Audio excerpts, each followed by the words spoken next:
India गठबंधन की बात चली है तो कहीं ना कहीं अखिलेश यादव ने मायावती पे शामिल होने पे नाराजगी व्यक्त की है और वहीं आज मायावती ने उस पर कमेंट किया है कि हमारे जो गठबंधन में शामिल नहीं उनके खिलाफ बेफिजूल की बातें ना करें और कभी भी किसी को जरूरत पड़ सकती है। देखिए, वो भारतीय जनता पार्टी से दिखना तो चाहिए दूरियां।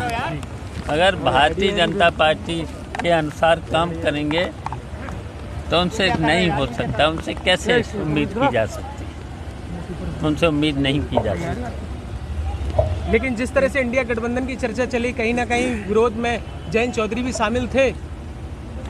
अरे कोई नहीं था, बातचीत तो होगी। इंडिया गठबंधन मजबूती के साथ होगा और 2024 में भारतीय जनता पार्टी को हटाने का काम इंडिया गठबंधन करेगा। लेकिन संसद में जिस तरह से जगदीप धनखड़ जो सभापति हैं उनकी मिमिक्री की गई, उस पर भारतीय जनता पार्टी कह रही है कि पिछड़ों का अपमान किया विपक्ष ने। देखिए, ये भारतीय जनता पार्टी के लोग तो हमेशा झूठ बोलते हैं। जो मिमिक्री है तो ये तो एक कला है, ये तो कला है। आप बताओ, कला में तो खुश होना चाहिए था। कोई किसी की अगर नकल कर लेता है तो बहुत अच्छी बात है। अगर हम आप ही लोग बहुत लोगों की नकल करके हमें दिखाते हो तो अच्छी बात होती है, वो तो कला है। अब कला को अगर कहीं पर किसी की आलोचना भी हो जाए, आज चलो जो आदमी अपनी आलोचना सुनता वो ही बड़ा होता है। आपके हिसाब से विपक्ष की तरफ से प्रधानमंत्री पद का दावेदार कौन ठीक रहेगा? बहुत लोग हैं इंडिया गठबंधन में, बहुत लोग हैं और ये तो हमेशा जब बहुमत आ जाता है तब चुन लिया जाता है, तब कोई कठिनाई नहीं होती। तो क्या मानेगा यूपी से हो सकता है? कर दिया आज 143 लगातार निलंबन जारी है। तो देखिए, भारतीय जनता पार्टी के विपक्ष के लोग, लोकतंत्र में एक तरफ सत्ता पक्ष दूसरा विपक्ष होता है और अगर लोकसभा में विपक्ष नहीं होगा तो फिर जनता की बात को कैसे रखी जाएगी। इनमें भारतीय जनता पार्टी में सुनने की और आलोचना सुनने की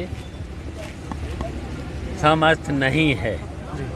जबकि ये देखिए, विपक्ष का काम होता है आलोचना करना, सलाह देना। लेकिन ये बताइए, आलोचना नहीं सुनना चाहते।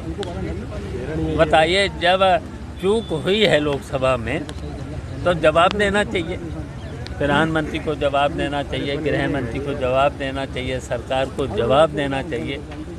तो बताइए, जवाब कौन देगा? तो ये तो भाग रहे हैं, भारतीय जनता पार्टी के लोग भाग रहे हैं। जवाब देना चाहिए।